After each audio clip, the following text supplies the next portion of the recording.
حسنین کے نانا، ہے حسنین کے نانا، زہرا پاک کے صدقے میں، زہرا پاک کے صدقے میں نحمدہ ونصلی ونسلم علی رسول الکریم، اما بعد فاعوذ باللہ من الشیطان الرجیم، بسم اللہ الرحمن الرحیم۔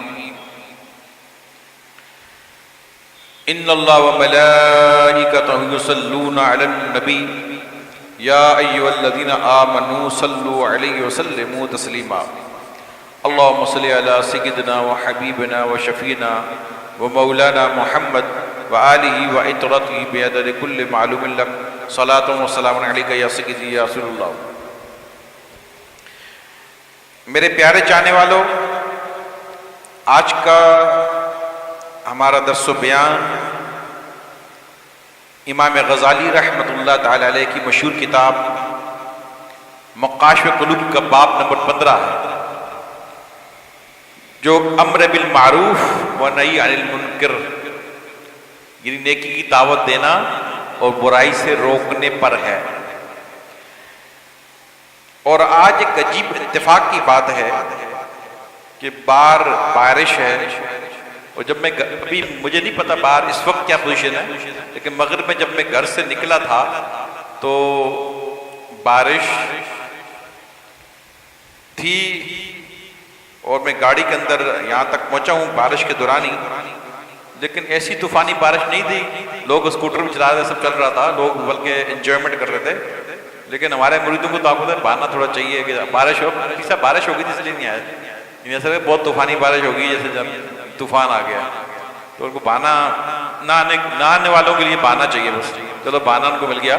لیکن اس بات پر آج ایک بڑی درود پاک کی فضیلت بارش کے حوالے سے، تو دن کو مسجد کے اندر میں آپ کو پتا ہے کہ جب وہ بار مسجد صدیق اکبر کے اندر نماز ادا کرتا ہوں روڈ پر، تو اندر مسجد کا احاطہ چھوٹا ہے، تو جب ہم پہنچتے ہیں تو روڈ پر ہی میں نماز ادا کرتا ہوں، تو جب ہم فرائض اور اس کی دعا سے فارغ ہوئے تو چھینٹے پڑے، یعنی ہلکی ہلکی بارش لگ گئی، تو وہ مریدوں نے جلدی سے اندر کی طرف کوئی انتظام کر لیا، تو میں پھر اندر سین میں چلا گیا، اور جب میں باہر نکلا تو ایک مرید نے یہ کہا کہ پیر صاحب بات یہ ہے کہ گاڑی سامنے آپ کی کھڑی ہے، اس کو موڑ کے یوں لے آتے تاکہ بارش کا قطرہ آپ پر نہ لگ جائے۔ میں نے کہا نہیں، میرا دل چاہ رہا کہ میں بارش کے اندر تھوڑا سا گاڑی تک جاؤں گا۔ وجہ کیا تھی؟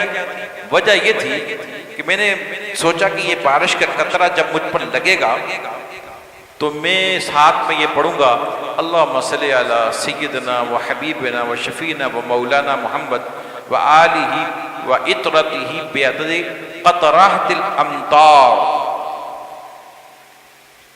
یا اللہ تو ہمارے آقا صلی اللہ علیہ وسلم پر رحمت نازل فرما، ان کی آل پر، اولاد پر، اصحاب پر، اتنی تعداد میں، اتنے عدد میں، اتنی اس وقت بارش کے قطرے گر رہے ہیں۔ تو حدیث مبارکہ میں آتا ہے جو شخص یہ درود پاک پڑھتا ہے بارش کے دوران بعدد قطرات الامطار، تو جتنی بارش کے قطرے زمین پر گرتے ہیں اتنی نیکیاں اسی وقت اس کے نامہ اعمال میں لکھ دی جاتی ہیں۔ اس وقت جتنے بھی بارش کے قطرے گر رہے ہوتے ہیں اتنی نیکیاں اس شخص کے نامہ اعمال میں لکھ دی جاتی ہیں۔ تو میں نے کہا چلو یہاں سے وہاں تک کچھ 2 منٹ کا 3 منٹ کا سفر ہے، بارش کے اندر بھی ذرا قطرے بھی گریں گے، ساتھ یہ درود پاک بھی ہو جائے۔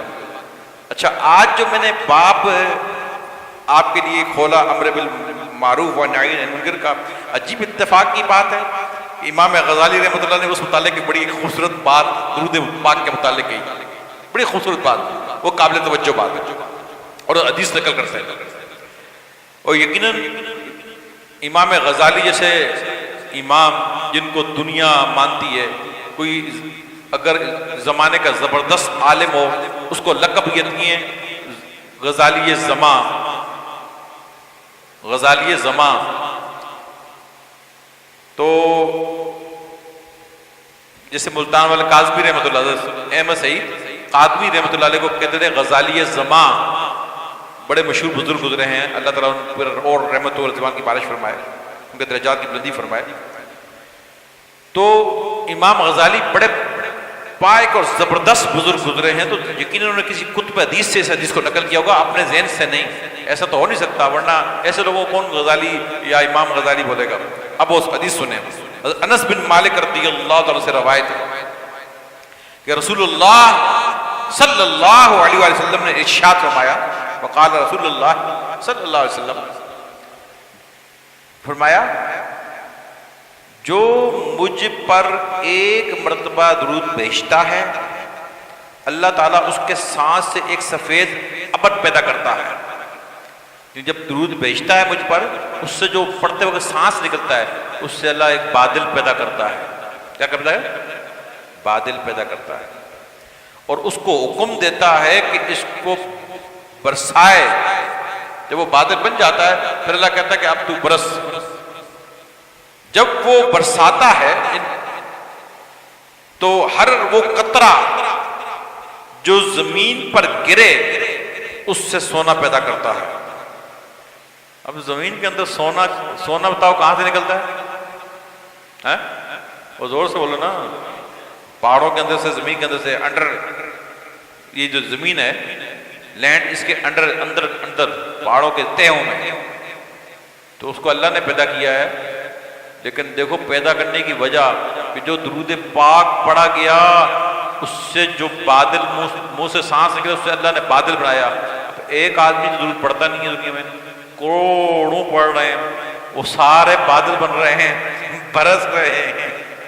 اب جس کا درود پاک قبول ہوا اللہ کی بارگاہ میں، اس سے تو یہ معاملہ ہوگا کہ اس کا پہلا قطرہ جو زمین پہ گرا وہ تو بن گیا سونا اندر زمین کے اندر. اسی کو نکال کے دنیا میں سب سے 50,000 کے قریب تولہ چل رہا ہے. ایک اندازہ کم و بیش، اب اندازہ لگائیں. آگے فرماتے ہیں اور ہر وہ قطرہ جو پہاڑوں پر گرتا ہے اس سے چاندی پیدا فرماتا ہے. وہ بھی زمین کے، اب وہ بھی بتا آپ کو زمین کے اندر سے نکلتی ہے، دھات ہے زمین کے اندر سے نکلتی ہے. اور جو ہر وہ قطرہ جو کافر پر گر جائے اس کی برکت کے باعث اسے ایمان نصیب ہوتا ہے. اللہ تعالیٰ اس کو ایمان عطا فرماتا ہے. ورنہ یہ برصغیر پاکستان میں کوئی مسلمان تھے؟ یہ مسلمانوں کا خطہ تھا؟ اسلام تو عرب سے پھیلا ہے. تو جو قطرہ جس چیز پہ گرا اللہ نے ان کو ایمان نصیب کر دیا. آج کروڑوں مسلمان ہیں اس برصغیر میں. تو یہ حدیث مبارکہ یہاں پر مکمل ہوگی درود پاک کے متعلق. اور میرا دل چاہتا ہے کہ اس اتنی بڑی فضیلت جو ہم نے سنی ہے اس کے ساتھ ایک زوردار نعرہ بھی ہو جائے، اور نعرے کے بعد پہلے درود پاک پڑھ لیں پھر ایک نعرہ ہو جائے، اللہم صلی علی سیدنا و حبیبنا و شفیعنا و مولانا محمد و آلہ و عطرتہ بعدد قطرات الامطار بعدد کل معلوم لک صلاۃ و سلام علیکہ یا سیدی یا رسول اللہ. نعرہ تکبیر، نعرہ رسالت، نعرہ رسالت، نعرہ رسالت. قربان جائیں یا رسول اللہ پر، ہماری جان و مال آپ پہ قربان ہو جائے. قال عز وجل فی القرآن المجید والفرقان الحمید کنتم خیر امت اخرجت للناس. اللہ تبارک و تعالیٰ ارشاد فرماتا ہے تم بہترین امت ہو جس کو لوگوں کی ہدایت کے لیے پیدا کیا گیا ہے.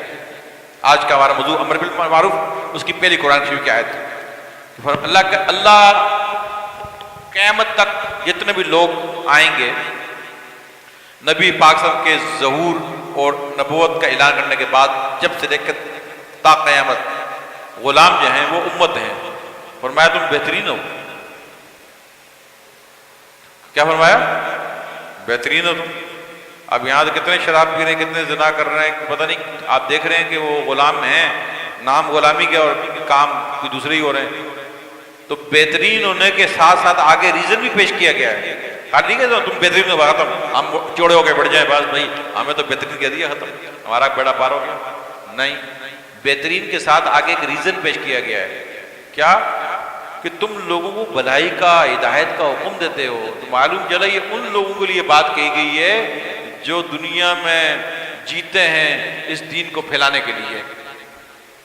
بلغوا انی ولو آیا، پہنچا دو میری طرف سے خواہ ایک آیت ہو۔ مبلغ بن کر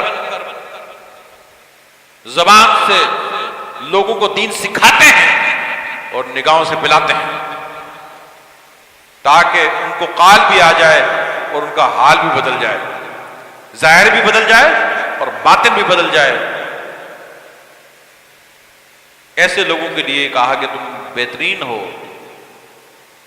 کہ عالم قلم سے، عام مسلمان زبان سے اور عمل سے، غازی تلوار سے، بادشاہ طاقت سے، ولی نگاہ سے تبلیغ کرتا ہے۔ ولی کیا کرتا ہے؟ نگاہ ڈال کر دل کو پھیر دیتا ہے، کایا پلٹ دیتا ہے۔ بولا پلٹتا ہے کہ نہیں پلٹتا؟ نگاہ ولی میں یہ تاثیر دیکھی، بدلتی ہزاروں کی تقدیر دیکھی۔ ارے تم کہتے ہو کہ نہیں پلٹتا؟ یہ شعر تو ہمارے بڑے بڑے علماء اپنے ممبروں پر بیٹھ کر پڑھتے ہیں، اور ابو سالم بھی ان کی تقلید میں اور ان کی برکتوں کے سے اور ان کی اس شعر کو دہرا رہا ہے۔ میرا بنایا ہوا شعر نہیں ہے، کسی نے بنایا تھا، سبھی پڑھتے ہیں۔ نگاہ ولی میں یہ تاثیر دیکھی، بدلتی ہزاروں کی تقدیر دیکھی۔ ارے تم تو کہتے ہیں کہ نگاہ ولی کی تاثیر میں کوئی دل بدل جاتا ہے، وہ تو کہتے ہیں تقدیر بدل جاتی ہے۔ کیا بدل جاتی ہے؟ تقدیر بدل جاتی ہے۔ جیسے غوث اعظم کی ملاقات چور سے ہوئی، تقدیر میں لکھا تھا چور، غوث اعظم نے نگاہ ڈالی، لکھ دیا کتب، کیا ہو گیا؟ لو جی، 1 منٹ پہلے چور تھا، اگلے منٹ کتب۔ تم تو نمازیں پڑھ کے اور مسئلے اڑا، تم نے اتنے آج تک پڑھے، ابھی تک تو کتب بنے نہیں ہو۔ انہوں نے 1 منٹ پہلے چور تھا، ایک سیکنڈ پہلے چور تھا، اگلے سیکنڈ میں کتب تھا۔ ولی نگاہ ڈالی، پلٹ دیا دل، وہاں لکھوا دیا، مولا اس کو کتب کر دو۔ بولا ٹھیک ہے، میرے عبد القادر بندے کتب کر دیتے ہیں۔ اللہ نے کتب کر دیا۔ تو ولی نگاہ سے تبلیغ کرتا ہے، نگاہ مرد مومن سے بدل جاتی ہیں تقدیریں، اگر ہو ذوق یقین پیدا تو کٹ جاتی ہیں زنجیریں، کہ طیبہ سے منگائی جاتی ہے، سینوں میں چھپائی جاتی ہے۔ ارے توحید کی میں پیالوں سے نہیں، نظروں سے پلائی جاتی ہے، آنکھوں سے پلائی جاتی ہے۔ تو بات کو آگے بڑھاتے ہوئے تو معلوم چلا ایسے لوگوں کے لیے فرمایا، اب آپ کو سمجھ میں آ گئی کہ خیر کنتم خیر امت، کہ تم بہترین امت ہو۔ ان لوگوں کو کہا گیا کہ تم بہترین امت ہو، چور اور زانی کو نہیں کہا گیا۔ جو یہ کام کریں گے وہ بہترین امت ہیں۔ فرمایا میرے وہ بہترین غلام ہیں۔ اب ان کی خصوصیات اور ان کے فضائل سنیں، جو ایسا کرے گا یہ آپ بھی کر سکتے ہیں۔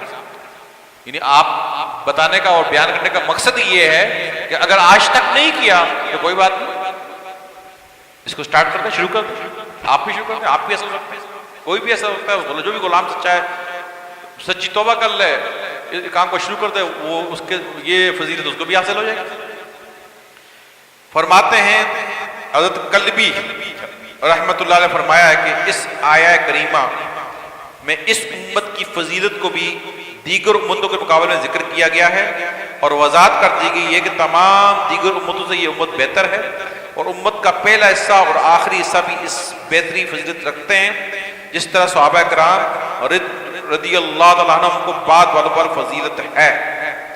پچھلی امتوں کو جتنے بھی اولیاء اور جتنے بھی بڑے بڑے ولی گزرے ہیں، وہ اس امت کے جو اولیاء ہیں، جو مبلغین ہیں، جو ایک کام کریں گے، ان پر فضیلت نہیں لے جا سکتے۔ یہ بھی حضور کے صدقے سے نصیب ہو گیا۔ پھر نبی کریم صلی اللہ علیہ وسلم وقال رسول اللہ صلی اللہ علیہ وسلم ارشاد فرمایا، خیر الناس من ینفع الناس، تم میں بہترین انسان وہ ہے جو مخلوق کو نفع پہنچاتا ہے۔ مخلوق کو خیر الناس من ینفع الناس، تم میں بہترین انسان وہ ہے جو مخلوق کو نفع پہنچا دے، کسی بھی اعتبار سے نفع مند بن جائے، یعنی فائدہ مند بن جائے، کسی بھی اعتبار سے نفع پہنچائے۔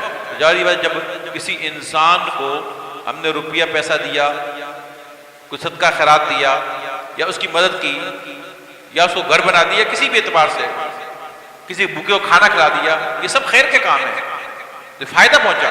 لیکن ان سب میں سب سے بڑا فائدہ مند کام کیا ہے کہ امام غزالی اس حدیث کو یہاں پر اس لیے لائے ہیں کہ اس کا مقصد یہ ہوا لانے کا، ان سب میں بڑا خیر کا کام یہ ہے کہ تو اس کو بھٹکے ہوئے انسان کو اللہ کی راہ پہ چلا دے، جو دنیا کی طرف جس کا رخ ہے اس کا دل پلٹ کے اللہ کی طرف کر دے، غافل کو ذاکر بنا دے، بے نمازی کو نمازی بنا دے، اور منافق کو عاشق بنا دے۔ مطلب یہ خیر الناس من ينفع الناس۔ پھر آگے اسی حدیث کو مکمل کرتے ہیں، فرمایا شر الناس من يضر الناس، پھر فرماتے تم میں برا انسان وہ ہے جو مخلوق کو نقصان پہنچائے۔ تو اب کسی بھی اعتبار سے اب اس کا الٹ جو یہاں حدیث لائے ہیں، اس کا نقصان سے کہ آپ نے کسی کو تھپڑ مار دیا بھی نقصان پہنچایا، کسی کے بچے کو گرا دیا، کسی کو مال کھا گئے، پیسہ کھا گئے، یہ بھی نقصان پہنچایا۔ اس طرح کسی بھی اعتبار سے کوئی بھی نقصان آپ نے کام کیا وہ نقصان تو ہو گیا۔ لیکن حدیث کو تو اس چیپٹر میں لے کر آئے ہیں، اس کا مطلب یہ ہے کہ اگر آپ نے ایک دیندار آدمی نیک رستے پہ چل رہا ہے اور تم نے اس کے ساتھ بیٹھ کر اس کو اپنے شراب خانے میں لے گئے، شرابی بنا دیا، زانی بنا دیا، اس کو برا کسی بھی اعتبار سے برائی میں مبتلا بدماش بنا دیا، جواری بنا دیا، سود خور بنا دیا، حرام خور بنا دیا، کسی بھی اعتبار سے کسی برائی میں لگا دیا، حالانکہ وہ نیک راہ پہ چل رہا تھا، تو یہ سب سے بڑا یعنی نقصان بچانا ہے۔ اس لیے اس کو یہاں پر لے کر آئے ہیں۔ تو فرمائے وہ سب سے برا انسان جو ایسا کرے گا، سب سے اچھا انسان وہ ہے جو بدلے گا، اس کو پلٹائے گا، اور سب سے برا انسان جو ہے وہ ہے کہ نقصان کسی بھی اعتبار سے برا ہے، لیکن سب سے برا وہ ہے جو اچھے انسان کو برا بنا دے۔ پھر آگے فرماتے ہیں، پھر نبی کریم اگلی حدیث مبارکہ نبی کریم صلی اللہ علیہ وآلہ وسلم ارشاد فرماتے ہیں جو کوئی تم میں سے برائی کو دیکھے وہ اپنے ہاتھ کے ساتھ بدل دے، اگر ایسا کرنے کی قوت نہ ہو تو زبان سے، اگر یہ کرنے کی طاقت بھی نہ ہو تو اپنے دل سے اسے برا جانے۔ اور ایمان کا سب سے زیادہ کمزور درجہ یہ ہے، جو کہ اس سے قبل ہی میں حدیث مبارکہ آپ کے سامنے پیش کرتا چلا جا رہا ہوں کہ ایمان کے 3 درجے ہیں کہ جب برائی دیکھی جائے تو طاقت سے روک دو، خبردار یہ کام نہیں ہونے دوں گا، یہ ایمان کا سب سے اونچا اور پہلا درجہ ہے۔ دوسرا درجہ یہ ہے کہ زبان سے منع کیا جائے، اور تیسرا درجہ یہ ہے کہ دل میں برا اب طاقت نہیں ہے ہاتھ سے روکنے کی، اور دل میں زبان سے بولیں گے تو خطرہ ہے کہ وہ جان کو مارے گا، کچھ کرے گا، نقصان پہنچائے گا، تو دل میں برا جاننا ضروری ہے۔ اور بھائی یہ دل میں جو برا جاننا ہے یہ ایمان کا کمزور ترین درجہ ہے، اس کے نیچے کوئی درجہ نہیں ہے۔ جو دل بھی نہ برا مانے تو وہ کس کو سمجھ گئے کیا؟ وہ فارغ ہے، ایمان سے فارغ ہے۔ ہاں ٹھیک ہے، وہ فارغ ہے۔ اب اس کی شرح کرتے ہیں کہ تم کل ہی آگے پہنچ جاؤ، پیر صاحب نے کہا تھا ایمان کا اعلیٰ درجہ، چلو ٹھیک ہے آج ہی اس کو ذرا ایک کر رہا ہے، اس کو 2 ہاتھ ہو جائیں اس پہ شرح۔ تو مفسرین نے اس کی شرح کی کیونکہ دنیا کے اندر ایسے لوگ ہیں جو ظالم و جابر ہیں، اگر ان کو ہم ہاتھ سے روکیں گے وہ ہمیں مار دیں گے، جان کو خطرہ ہے، اپنی جان کو بچانا ہے۔ فرمایا کہ اس پر فرمایا کہ طاقت سے روکنا یہ حکمران کی ذمہ داری ہے۔ اگر وہ سیٹ پہ بیٹھا ہوا ہے، قلم اس کے ہاتھ میں، طاقت ہے، فوج ہے، پولیس ہے، سب کچھ اس کے ہاتھ میں ہے، اس کو چاہیے کہ طاقت سے روکے۔ برائی روک سکتا ہے، جا کے ڈنڈے پڑیں گے، سیدھے چل بہتر، وہ تو رک جائے گا، بھلے کتنا بڑا بدماش ہو، یہ ان کا کام ہے۔ زبان سے روکنا علماء کا کام ہے، علماء ممبر بیٹھ کر جو برائی اس کی رد کرتے رہیں، جیسے کہ علماء کا دستور طریقہ ہے۔ اور عام انسان کو چاہیے کہ وہ جب ایسی کوئی برائی بھی دیکھے، عام انسان، عام مسلمان، تو اس کو دل میں برا جانے کہ یہ کام جو ہو رہا ہے اچھا نہیں ہو رہا۔ پھر اس میں کچھ اختلاف ہی ہے، لیکن فی زمانہ میں سمجھتا ہوں کہ یہ جو بات ہے زیادہ بہتر فی زمانہ۔ علماء نے اختلاف بھی کہ نہیں، ہر انسان کو چاہیے کہ طاقت سے روکے، لیکن میں کہتا ہوں اس زمانے میں یہ جو بات علماء سے، کسی عالم سے یا محدث سے جو اس کی رائے ہے، یہ اس زمانے کے لحاظ سے بہت بہتر اور صحیح ہے کہ حکمرانوں کے حوالے کو کر دیا جائے، علماء برائی سے روکیں، اور آپ کم از کم جہاں جہاں برائی دیکھیں اور دیکھیں یہ کام برا ہو رہا ہے، اس کو کم از کم دل میں تو برا مانیں، دل میں تو بولے کہ ہاں یہ برا ہے، یا اس برے کو بولتے نہیں کہ یار یہ برا کیا ہے، یہ تو ولی ہے. برے کو برا بولو، برائی کو برائی بولو. دل میں کم از کم تم بولو، زبان سے نہیں بول سکتے، دل میں تو اس کو برا سمجھو، یہ برا ہے. اور ایمان کا یہ کمزور ترین درجہ ہے. اگر یہ بھی نہیں کرتے تو سمجھ لو تمہارا تو ایمان ہی نہیں. پھر آگے فرماتے ہیں اگلی حدیث مبارکہ، جس نے نیکی کا حکم کیا اور بدی سے منع فرمایا.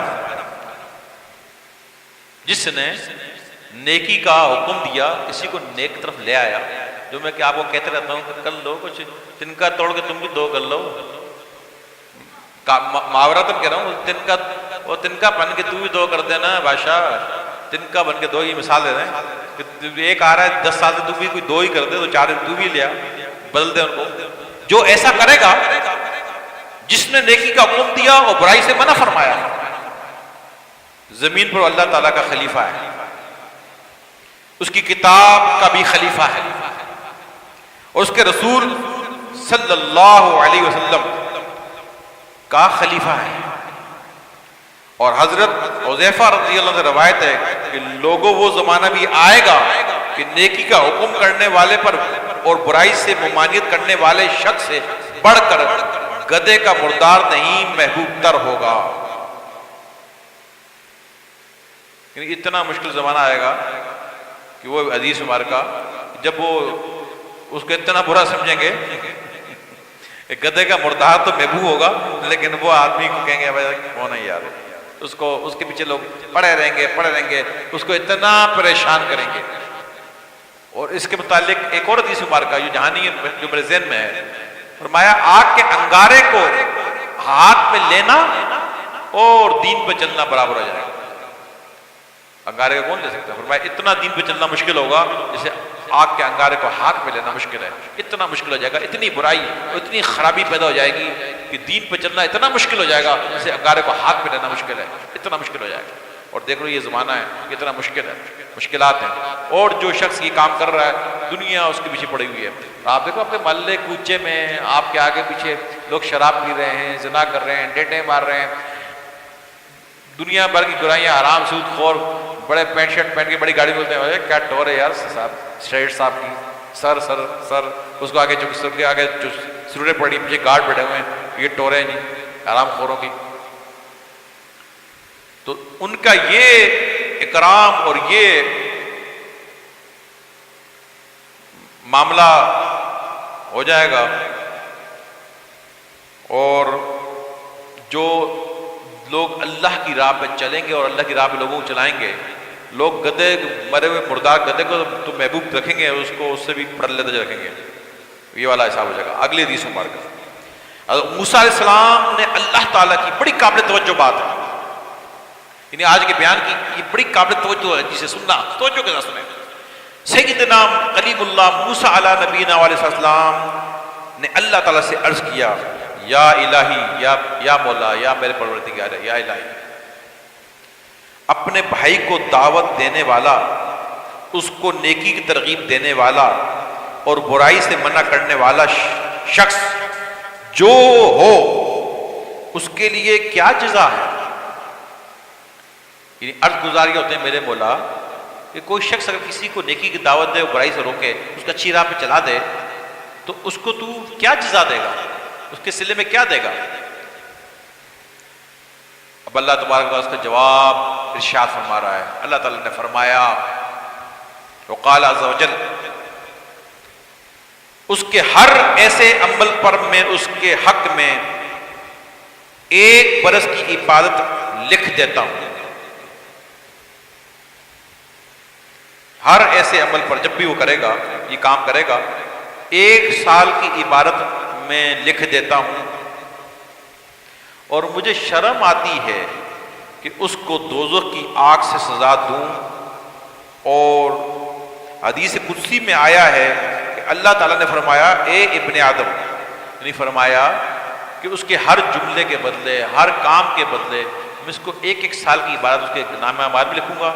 اور کل قیامت جب وہ میرے سامنے آ جائے گا تو میں حیا کروں گا، مجھے شرم آئے گی اس کو دوزخ میں کوئی غلطی مطلب کہ کچھ گناہ بھی کر کے آیا ہوگا، اللہ کہتا ہے مجھے شرم آئے گی اس کو میں دوزخ میں ڈالوں، میں دوزخ میں نہیں ڈالوں گا اس کو، کہ میری خاطر لڑتا رہا ہے دنیا، کچھ غلطیاں بھی کر گیا ہے، بشر تھا، پھر کچھ نفس کی خاطر، کچھ نفسانی کام، کچھ شیطان کے بہکاوے میں آ گیا، کچھ دنیا کی محبت کے چکر میں کچھ غلطیاں بھی کر بیٹھا، لیکن ساتھ جدوجہد بھی جاری رکھی ہے۔ تو اللہ کہتا ہے کہ میں تو وہ اتنا ثواب بھی لکھوں گا، تو قیامت جب میرے سامنے آئے گا تو مجھے اس کو یہ ان گناہوں پر جو وہ کر آیا ہوگا ان پر اس کو دوزخ میں ڈالتے ہوئے شرم آئے گی، میں نہیں ڈالوں گا اس کو۔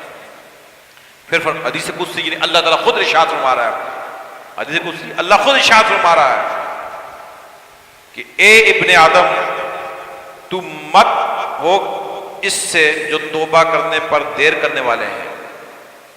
اب اللہ تعالیٰ خود اپنے حبیب کے ذریعے ارشاد فرما رہا ہے ڈائریکٹ ابن آدم سے، ہم یعنی آدم سے اولاد یعنی ہم سب سے، کہ تم ان لوگوں میں نہ ہونا جو توبہ کرنے میں دیر کرتے ہیں۔ میرے بندو، اللہ کہہ رہا ہے یار، کون کہہ رہا ہے؟ مزہ نہیں آیا؟ ہم سے کہہ رہا ہے نا، جتنے بھی انسان، ہم بھی انسان ہی ہیں نا، یہاں مجھے انسان ہی نظر آ رہے ہیں سارے۔ تو اللہ یہ فرما رہا ہے کہ تم ان میں سے نہ ہونا، جیسے ماں باپ کی بات کہتے ہیں، کوئی پیسا بات کرتے ہیں تو بات مانتے نہیں، بتاؤ مانتے کہ نہیں مانتے ہم؟ تو ابھی اللہ ہم سے کہہ رہا ہے کہ تم ان میں سے نہ ہونا جو توبہ کرنے میں دیر کرتے ہیں، یعنی غلطی کر بیٹھو تو توبہ کرنے میں دیر کرتے ہیں، ان میں سے نہ ہونا، پہلی بات۔ اور طویل امید رکھتے ہیں کہ ہم ابھی تو لمبی زندگی پائیں گے، پھر توبہ کر لیں گے، ابھی تو ہماری عمر 20 سال ہے، 25 سال ہے، ابھی شیطان نے دل میں وسع ڈالا ہوا ہے، 40 میں کر لیں گے، 15 مزے اڑا لیں ذرا۔ لمبی امید نہ رکھنا، توبہ کرنے میں دیر نہ کرنا، یہ اللہ کا حکم ارشاد ہے۔ اور آخرت کی جانب بغیر عمل کیے جانے والا ہے، جب آخرت کی جانب جب آؤ تو عمل کے بغیر نہ آنا۔ اللہ کہتا ہے جب میرے پاس آؤ، کیا کہتا ہے؟ زور سے بول دیا کرو، عمل کے بغیر نہ آنا، کچھ لے کر آنا، خالی نہ آنا، کچھ لے کر آنا۔ اور فرمایا اور وہ شخص جو عمل کے بغیر جانے والا، باتیں عابدوں جیسی کرے اور عمل منافقوں مانند ہو، اگر اس کو ملے تو اس پر قناعت پذیر نہ ہو اور نہ ملے تو صبر نہیں کرتا۔ نیک لوگوں کا عاشق تو بنتا ہے لیکن ان میں سے ہوتا نہیں۔ اس کی نشانیاں بڑی قابل توجہ ہیں، دوبارہ سنیں۔ آخرت کی جانب عمل کو لیے بغیر گیا، دنیا میں باتیں بڑی عابدوں جیسی، زبان باتیں کیسی عابد یعنی عبادت گزاروں جیسی باتیں کرتا تھا، اور عمل اس کا تھا منافقوں کی طرح،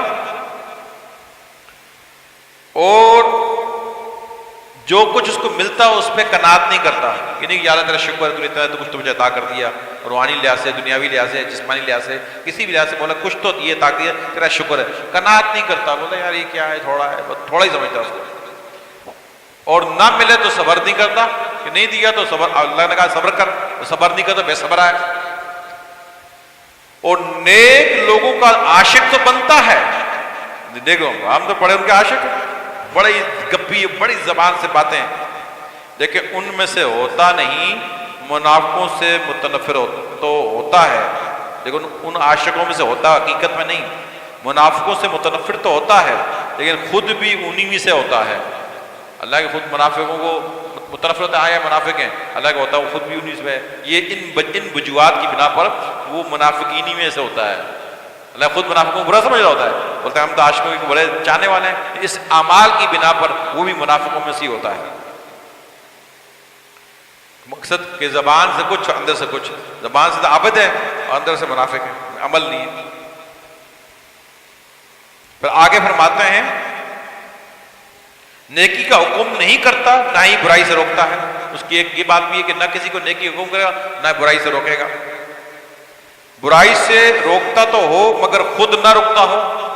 ایک نشانی یہ کہ کسی کو برائی سے روکتا ہو، یا یہ کام نہیں کرنا، خود جا کے کر رہا ہے، یعنی خود دوسرے کہہ رہا ہے یار یہ کام نہیں کرنا، ٹھیک ہے، یہ نکل گیا، خود وہی کر رہا ہے، تھوڑی دیر ابھی تھوڑی دیر پہلے کر رہا ہے نہیں کرنا، اب تو اس کے بعد خود کر رہا ہے.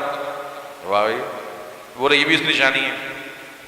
اور حضرت علی رضی اللہ عنہ نے فرمایا ہے کہ میں نے رسالت مآب صلی اللہ علیہ وسلم کو فرماتے ہوئے اس کو سنا ہے کہ آخر زمانے میں بعض لوگ تھوڑی عمر والے، وہ تھوڑی عمر والوں ذرا سنو، حضرت علی روایت کرتے ہیں کہ آقا صلی اللہ علیہ وسلم فرماتے ہیں کہ آخری زمانے تھوڑی عمر والے، تو تھوڑی عمر والے تو آج کل آپ ہوتا نا تھوڑی عمر والے ہی ہیں، اور تھوڑی عقل والے، واقعی عقل میں بڑی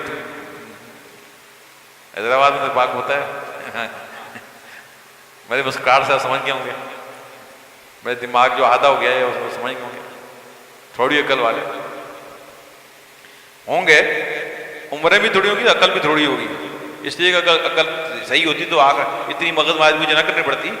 سمجھدارا رہا اشارہ کافی است، ان کے لیے اشارہ ہی کافی ہوتا ہے، لیکن وہ مغز کھا کے پھر بھی نہ سدھرے. وہ سب سے اچھی باتیں بتاتے ہوں گے، لیکن ان کے اپنے حلق سے سب سے اچھی باتیں بتاتے ہوں گے، لیکن ان کے حلق اپنے حلق سے اچھی بات نہ اترے گی، اور دین میں سے یوں خارج ہو جائیں گے جیسے تیر جاتا ہے شکار سے. تو یہ اگلا حصہ جو آ رہا ہے، یہ ایک میرے خیال میں جو آپ کو بتانے کی ضرورت نہیں ہے، آپ سمجھ گئے ہوں گے کہ وہ اچھی باتوں کو حکم دیں گے، بری باتوں سے منع کریں گے، لیکن وہ بات ان کے حلق سے نیچے نہیں اترے گی، اور دین سے ایسے خارج ہو گئے جیسے دین تیر شکار سے. تو یہ بات حدیث آپ پر نہیں آتی، اب جس پہ آتی ہے آپ سمجھ جائیں. تو ہمارا طریقہ یہ ہے کہ ہم کسی کے پیچھے باتیں نہیں کرتے. تو کچھ دنیا میں ایسا ٹولہ آپ دیکھ لیں کون ہے جو باتیں دین کی کیے جا رہے ہیں اور بڑا تبلیغیں ہو رہی ہیں، اور دین الگ سے یہاں ان کے خود نہیں اترے گا. آگے نبی کریم صلی اللہ علیہ وسلم ارشاد فرماتے ہیں معراج کی رات کو، ہر حدیث بڑی قابل توجہ ہے. معراج کی رات کو جب مجھ پر کو آسمان کی جانب لے جایا گیا تھا تو بعد آدمی کو میں نے دیکھا ان کے ہونٹوں کو آگ کی کینچی سے کاٹا جا رہا ہے. تو میں نے دریافت کیا اے جبرائیل یہ کون لوگ ہیں؟ انہوں نے بتایا یہ خطبہ ہیں، یعنی آپ کی امت خطیب جو ممبروں میں بیٹھ کے تقریریں کیا کرتے تھے وہ خطبہ.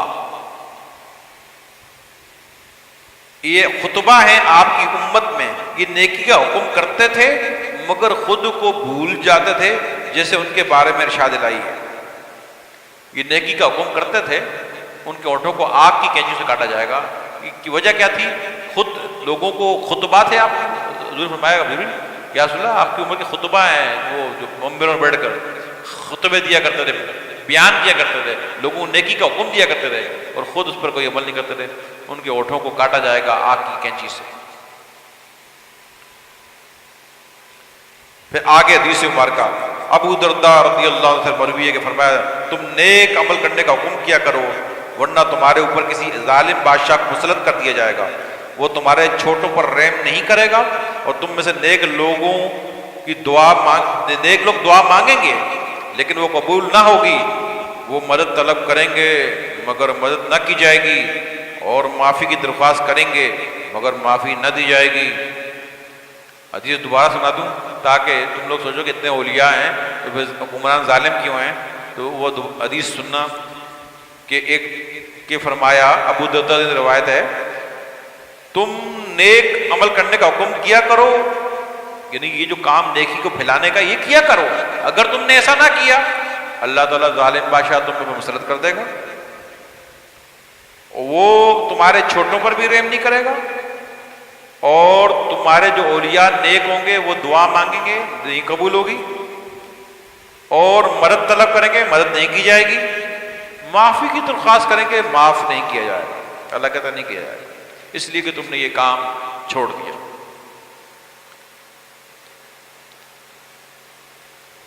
حالانکہ اس زمانے میں یہ کام بہت ہو رہا ہے. بات اس طرح چلی جائے گی، میں اشارہ کرتے کہتا ہوں کام بہت ہو رہا ہے تو پھر بھائی یہ ظالم قرآن کیوں ہے؟ اس کا مطلب ہے کہ تسبیح پھری وہ پر دل نہیں پھریا وہ کی لینے تسبیح پھڑ کے ہوئے. میں ساری باتوں کے ایک شعر میں اشارہ کر دیتا ہوں. جس طرف میں اشارہ کرنا چاہ رہا ہوں اس کی شرح میں ایک شعر میں کر دیتا ہوں. وہ شعر بھی ساڈا نہیں ہو یار, ساڈے بڑے پیر تے وقت بادشاہ سلطان باہو رحمۃ اللہ علیہ, اللہ ان کے درجات کو اور بلند فرمائے.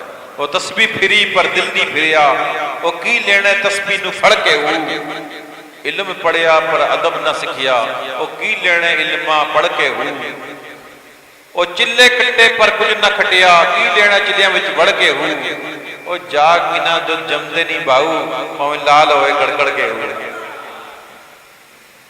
مرشد بنا کم وڑندے نہیں باہو, بن تیل نہ دیوا جلدا ہے, بن پانی نہ بوٹا پھلدا ہے, اور بن مرشد قلب نہ چلدا ہے. جاگ بنا مرشد بنا کم نہیں وڑندے ہوئے, بڑے تبلیغیں کہیے یا دل نہیں پھرتے. دل تو تسبیح پھرتی ہے لیکن دل نہیں پھرتا. دل پھرنے کے لیے کامل شیخ چاہیے جو نگاہ ڈال دے.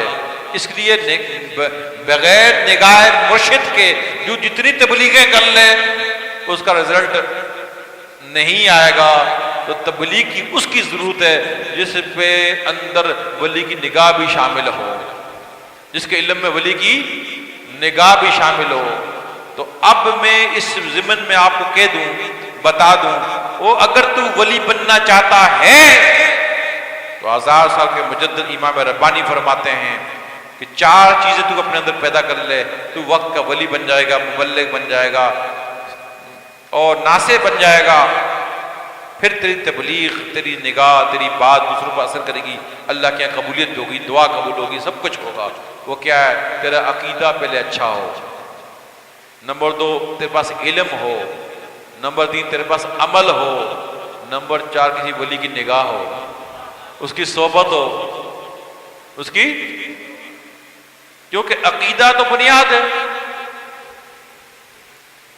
جتنے گنبد دنیا میں ہیں, گنبد خضرا کے صدقے میں, آئے ہے جتنے دنیا میں جتنے گنبد ہیں, گنبد خضرا کے صدقے میں ہی ہے نا, صدقے میں وہ جتنے گنبد والے ہیں دیکھو وہ کس عقیدے سے تعلق رکھتے تھے. یہ سوچو ذرا, کس عقیدے سے تعلق رکھتے تھے. تو عقیدہ وہی اپناؤ یار, وہی عقیدہ اپناؤ, کیونکہ یہ گنبد ملتے ملتے ملتے سارے سبز گنبد میں تک پہنچاتے ہیں ہمیں. کہ ہمارے آقا کا بھی تو گنبد ہے نا, ہمارے آقا بھی گنبد والے ہیں, سبز گنبد والے ہیں. اگر نہ ہوتا تو اب کہتا ٹھیک ہے یار تم تو گنبد والے ہو, تو ہمارے حضور تو گنبد والے نہیں ہے. نہیں یار, ہمارے گل وکھری ہے وہ یار, بڑی ہے کہ ہمارے گنبد والے ہیں تو ہمارے آقا بھی تو گنبد والے ہیں نا. لہٰذا ہم یہاں سے ہمارا پلہ بھاری ہے, گنبد والے ہیں. تو وہ گنبد والے جتنے تھے وہ سارے دیکھ لو کہ اہل سنت والجماعت کے عقائد اور عقیدے سے تھے. عقیدہ یہ چاہیے, اس کے علاوہ کوئی کسی اور عقیدہ رکھتا ہو XYZ, کوئی وہ ولی بنا ہے؟ نہ بنا ہے, تھا نہ بنا ہے, نہ بنے گا. جب 1400 سال نہیں بنا تو آپ باقی کا کم بنے گا؟ نہیں بن سکتا. بنا عقیدہ یہ ہونا چاہیے. چلو جی عقیدہ پہ علم ہونا چاہیے. علم کون سا؟ علم ضروریہ, فرضیہ, واجبیہ, جو اللہ نے فرض و واجب اور سنت کیا ہے, حرام اور مشتبہ کیا ہے, حرام مال اور مشتبہ مال کیا ہے, فرض و واجب اللہ نے ہم پہ کیا کیا ہے, اور حرام کیا ہے, اس کا علم ہونا چاہیے. علم ہوگا تو بچو گے نا. اب پتہ ہی نہیں ہے, مثال تو ایک آدمی کو پتہ ہی نہیں ہے گدھا حرام ہے, اسے کاٹا کھا گیا. بعد میں کسی کا یار مجھے تو پتہ نہیں تھا یار, میں سمجھا جانور ہے, میں کاٹ کے کھا گیا. مثال دے رہا ہوں, کوئی جنگلی انسان ہے, اس نے گدھا کاٹا اور کھا گیا. بعد میں کہیں شیر میں آیا کچھ, بولا یار میں نے تو بہت گدھے کھائے ہیں, بولا یار تو حرام ہے, یار مجھے یار اس کا پتہ نہیں تھا حرام ہے. مثال دی آگے تو مسکرا گئے ہو کہ بھائی نکاح کے بغیر یار میں نے بہت سارے کام کر لیے یار.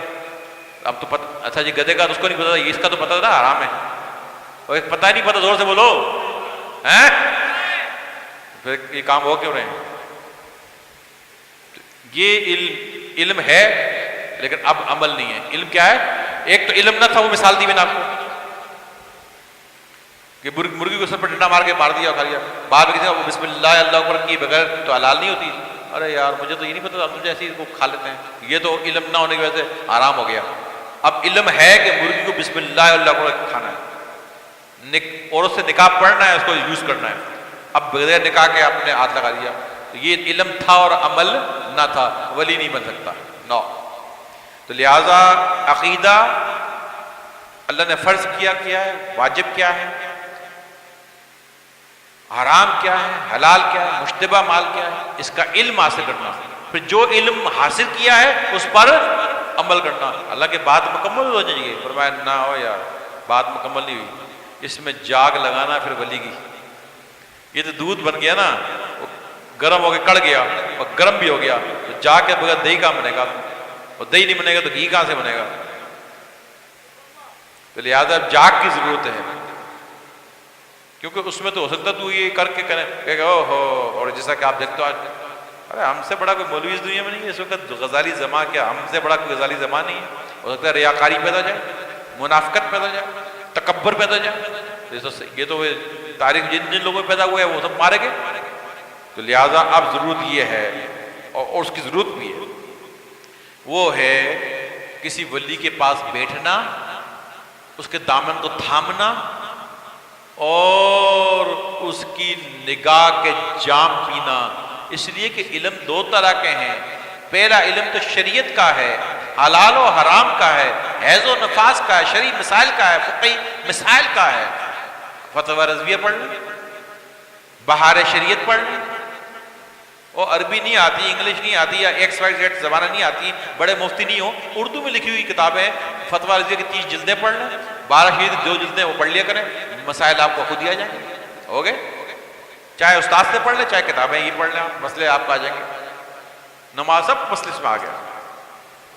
لیکن دوسرا علم، علم باللہ ہے. تو یہ علم باللہ یعنی اللہ کی ذات اور صفات کے علوم، اللہ تبارک و تعالی یہ علوم اپنے ولیوں کو عطا فرماتا ہے. اور یہ زبان سے نہیں سکھائے جاتے، بلکہ سینہ بسینہ ملتے ہیں، سینے سے سینے میں منتقل ہوتے ہیں. اور اس کی کتاب پیر کا چہرہ ہے. کیا ہے؟ زور سے بولو. اور کتاب سے نظر ہٹ جائے تو بتاؤ کہ پھر سبق پڑھا جاتا ہے. اس لیے کہتے ہیں کہ چہرے کو دیکھا کرو. کتاب مرشد کا چہرہ کیا ہے؟ کتاب ہے، جس کے اندر علم ہے، اللہ کی ذات و صفات کے علوم اللہ نے اپنے ولیوں کو دیے ہیں. یہ سینہ بسینہ منتقل ہوتے ہیں. اس کی کتاب مرشد کا چہرہ ہے، اور اس کو حاصل کرنے کا ذریعہ مرشد کی نگاہ ہے. کیا ہے؟ مرشد کی نگاہ ہے. یہ پتہ ہے کس نے کہا ہے؟ پتہ ہے؟ میں ایک دفعہ پھر ریپیٹ کروں تو مزہ آ جائے گا نا. حکیم الامت حضرت احمد جاں خان نہیمی رحمت اللہ علیہ، سنیوں کے حکیم الامت، جو کامل عالم اور اپنے وقت کامل صوفی بھی تھے. اپنی مشہور تفسیر نور العرفان کے اندر سورہ حلق کی آیت نمبر 5 علم الانسان ما لم یعلم کے اندر تفسیر میں فرمایا ہے. لہذا جو ہے وہ یہ علم حاصل کرو اور اس کو سیکھو ولی بننے کا. اس لیے ولی کی نگاہ ضروری ہو گئی کہ ایک چیز خالی رہ گئی. علم حجت تو سیکھ لیا جو کہ واجب تھا، اور علم نافع جو ولی کی نگاہ سے ملنے کا تھا وہ نہ سیکھا تو خراب ہو گیا. جس نے کال کو نہ حاصل کیا وہ بھی خراب ہو گیا حال کے بغیر. جس نے حال کی طرف کیا کال کو نہ سیکھا وہ بھی خراب ہو گیا. جس نے دونوں کو ملا دیا وہ کامل اور کامیاب ہو گیا، وہ اکثیر بن گیا، اس کی نظر شفا بن گئی، کلام دوا بن گیا. پھر مروی ہے سیدہ عائشہ صدیقہ رضی اللہ عنہا نے روایت کیا کہ رسول اللہ صلی اللہ علیہ وسلم فرمایا اللہ تعالیٰ نے اس بستی پر عذاب نازل فرمایا جس میں 80,000، بڑی قابل توجہ بات ہے، ایک بستی پر عذاب نازل فرمایا جس میں 80,000 نیک افراد موجود تھے. ان کے اعمال میں انبیاء علیہ السلام کی مانند تھے. میں نے عرض کی یا رسول اللہ صلی اللہ علیہ وسلم یہ کس وجہ سے؟ تو فرمایا کہ وہ اللہ تعالیٰ کے لیے غصہ نہ کیا کرتے تھے، نیکی کا حکم نہ کرتے تھے اور برائی کی مخالفت نہ کرتے تھے. فرمایا کہ بستی پر اللہ تعالیٰ نے عذاب نازل فرمایا، اس میں 80,000 آدمی ایسے تھے نیک جن کے اعمال انبیاء کی طرح تھے. اللہ نے ان کو بھی غرق کر دیا. تو میں نے عرض کی یا رسول اللہ ان کو کیوں؟ فرمایا کہ وہ اس لیے کہ ان کو غصہ نہیں آتا تھا، جو برائی کر رہے تھے ان پہ غصہ نہیں آتا تھا، نہ نیکی کا حکم دیتے تھے نہ برائی، اپنی اپنی تسمیہ پھیر رہے تھے، کسی کو نیکی کی دعوت نہیں دیتے، برائی سے منع نہیں کرتے تھے، اس وجہ سے اللہ نے ان کو بھی غرق کر دیا۔ اور مروی ہے کہ اللہ تعالیٰ نے موسیٰ علیہ السلام کو فرمایا اے موسیٰ کیا میرے واسطے بھی تو نے کوئی عمل کیا ہے؟ تو عرض کریں کہ یا اللہ تیرے واسطے میں نے نماز ادا کی، روزہ رکھا، تیرے لیے ہی سجدہ کیا، تیری تعریف کی، تیری کتاب کی تلاوت کی، تیرا ذکر میں نے کیا۔ اللہ تعالیٰ فرمائے گا اے موسیٰ نماز تیرے واسطے دلیل ہے، روزہ تیرے واسطے جنت ہے، صدقہ تیرے واسطے سایہ ہے، تسبیح بھی تیرے لیے جنت کے اندر درخت ہے، میری کتاب کی تلاوت کرنا تیرے واسطے حور و قصور ہے، میرا ذکر کرنا تیرے واسطے نور ہے، تو نے میرے واسطے کون سا عمل کیا؟ تو موسیٰ علیہ السلام عرض کریں گے اے میرے رب مجھے ایسا کوئی عمل بتائیں جو صرف تیرے واسطے ہی بجا لاؤں۔ فرمایا اے موسیٰ کیا میرے واسطے تو نے کسی ولی کو دوست رکھا؟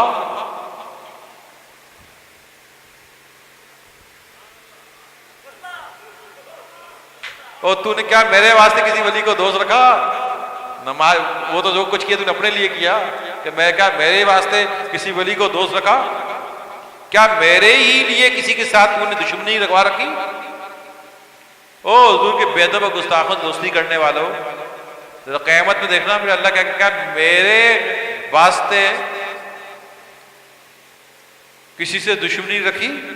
او مرشد کی مخالف اور بدگوئیاں کرنے والے اور مرشد کے پیچھے بری بری باتیں کرنے والے سے دوستی رکھنے والوں، مرشد اگر اللہ کا ولی ہے تو اس کا مخالف کون ہوگا پھر؟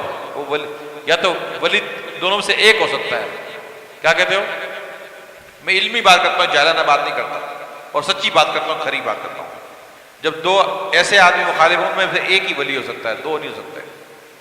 کہ ایک آدمی ایک ولی کی مخالفت کر، کچھ لوگ کہتے ہیں وہ ولی، وہ دونوں میں ایک ہی ولی ہو سکتا ہے، دو نہیں ہو سکتے، کیونکہ اللہ کہتا ہے جو میرے ولی کا دشمن ہے اس سے میرا اعلان جنگ ہے۔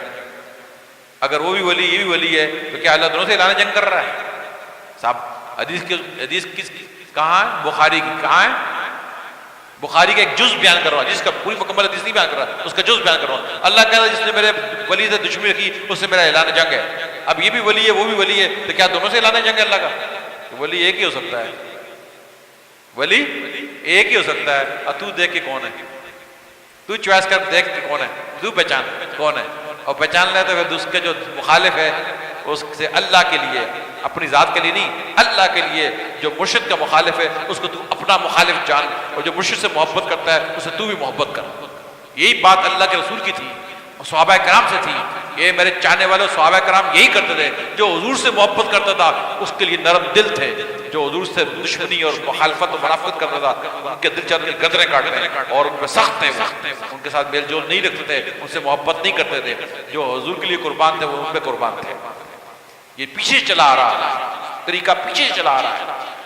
جو حضور سے محبت کرتے تھے صحابہ ان سے محبت کرتے تھے، جو حضور کے دشمن مخالف تھے صحابہ ان کے مخالف تھے۔ تو طریقت کے آداب مرشد یہ نہیں کہ میں نے جن لوگوں نے کتاب لکھی ہیں اٹھا کر پڑھ لیں، آداب مرشد کے اندر لکھا ہوا ہے کہ اپنے مرشد کے مخالف کو اپنا مخالف جان، اور اپنے مرشد سے جو محبت کرے تو بھی محبت کیا، دوست رکھو۔ اللہ فرماتا ہے کیا تو نے میری خاطر دوستی کسی بڑے ولی سے کی اے موسیٰ، اور میری خاطر تو نے کسی سے دشمنی کی؟ جو میرا دشمن تھا، میرے ولی کا مخالف تھا، کیا تو نے اس سے دشمنی کی؟ اب موسیٰ علیہ السلام جان گئے کہ صرف اللہ تعالیٰ کے لیے محبت رکھنا اور اللہ تعالیٰ کے دشمنوں کے ساتھ اللہ تعالیٰ کے لیے دشمنی رکھنا افضل ترین امر ہے۔ انہوں نے کیا وہ نبی سے کلیم سے کلام کرتے نا کہ اللہ میں نے نماز پڑھی، میں نے روزے رکھے، میں نے اس کا جواب اللہ نے کیا دیا؟ کہا کہ میرے ولی سے بھی دوستی کی، کبھی میری خاطر تو یہ عمل ہے، اور اس کی میری خاطر سے کوئی مخالفوں سے مخالفت کی۔ آگے اب بیان کو ختم کرنے کی طرف چلتے ہیں۔ اصل یوشع بن نون علیہ السلام کو اللہ تعالیٰ کی طرف سے وحی ہوئی کہ تیری قوم میں سے میں 40,000 نیک لوگوں کو اور 60,000 برے افراد کو ہلاک کر دینے والا ہوں۔ یوشع بن نون نبی تھے کہ اللہ نے کو وحی کی کہ تیری امت میں سے میں 40,000 نیک لوگوں کو اور 60,000 برے لوگوں کو ہلاک کرنے والا ہوں۔ انہوں نے عرض کیا کہ اے پروردگار، میرے پروردگار، یہ برے لوگ تو واقعی قابل ہلاکت ہیں، واقعی تو صحیح کر رہا ہے، ان کو مار دے، ہلاک کر دے، مگر یہ نیک لوگوں کو کیوں ہلاک فرمائے گا؟ تو فرمایا کہ وہ میرے نزدیک بوجہ غضبناک ہلاک ہوئے کہ وہ برے لوگوں کے ساتھ ان کا کھانا پینا ہوا کرتا تھا کہ میری وجہ سے کبھی وہ برے لوگوں پر غضبناک نہیں ہوئے۔ جب انہوں نے دیکھا کہ یہ نافرمان ہیں، اللہ کے مخالفت کرنے والے ہیں اور اللہ کی دشمنی پر تلے ہوئے ہیں، وہ توبہ کرنے والے نہیں ہیں، حرام کاری میں گرفتار ہیں، زنا کاری میں گرفتار ہیں اور اللہ کی نافرمانی پر تلے ہوئے ہیں، فرمایا انہوں نے ان پر کبھی غضبناک نہیں ہوئے، ان کے ساتھ مل کے کھانا بھی کھاتے رہے، اس لیے میں ان 60,000 کے ساتھ 40,000 کو بھی ہلاک کروں گا، ان کو بھی ہلاک کروں گا، کیونکہ کھانے کھاتے رہے، وہ میری مخالفت، میرے دشمن، مطلب میری بات نہیں مانتے تھے، وہ ان کے کھانے کھاتے رہے۔ اور روایت کا انس رضی اللہ عنہ فرماتے ہیں، آج کی آخری حدیث مبارکہ، آج بیان کی آخری حدیث مبارکہ، انس روایت ہے، حضرت انس رضی اللہ عنہ فرماتے ہیں کہ میں نے رسول اللہ صلی اللہ علیہ وسلم سے عرض کیا کہ کیا ہم اس وقت تک نیک عمل کرنے کا حکم نہ کریں تاکہ خود اس پر عمل پیرا نہ ہو جائیں، اور کیا ہم برائی سے ممانعت نہ کریں تاکہ اس تمام سے ہم خود منع نہ ہو جائیں؟ آپ صلی اللہ علیہ وسلم نے فرمایا کہ نیکی کرنے کے لیے حکم کریں، تم خود سب پر عمل پیرا نہ ہو سکو، اور برائی سے بدی سے منع معاملت کرو، تم خود ابھی سب سے رک نہ سکے ہو۔ یعنی اس کا مقصد یہ ہے کہ اگر ساری باتوں پر تمہارا عمل نہیں ہے تب بھی تمہیں اس بات کی اجازت ہے کہ تم نیکی کا عمل کرو، اس لیے میں نے تو وکالتیں دی تمہیں، حضور کی حدیث سے کہ ابھی تم اس قابل اور قابلیت اور کامل نہیں ہو، لیکن حضور نے فرمایا کہ ابھی اگر کامل نہیں بھی ہو تو کچھ خرابیاں بھی ہیں، کچھ نیکیاں بھی ہیں، تم دوسرے کو نیکی کا حکم دو، اور کچھ اگر جو تم میں کچھ برائی غلطیاں ہوں لیکن لوگوں کو ان غلطیوں سے روکو، منع کرو، سمجھاؤ، اگرچہ ابھی تک تم مکمل برائی سے باز نہیں آئے ہو لیکن فرمایا تبلیغ پھر بھی کرو اور ان کو نیکی کا حکم دو، برائی سے منع کرو، یہ کام جاری رکھو۔ اتنا محبوب ترین کام اللہ اور اس کے رسول کی نظر میں ہے۔ اللہ تبارک و تعالیٰ ہم سب کو ان باتوں پر عمل کرنے کی توفیق عطا فرمائے، اور آج کے بعد بلکہ اسی وقت سے ہم نے یہ عہد کر لینا ہے کہ سلسلہ شاہنیہ کے لیے دن رات کوشش کرنی ہے اور لوگوں کو پکڑ کر مرشد کے آگے بٹھانا ہے، لانا تمہارا کام ہے، نگاہ ڈالنا ابو صالح کا کام ہے، تقدیر بدلنا مولا کا کام ہے۔ اللہ تعالیٰ ہم سب کی دنیا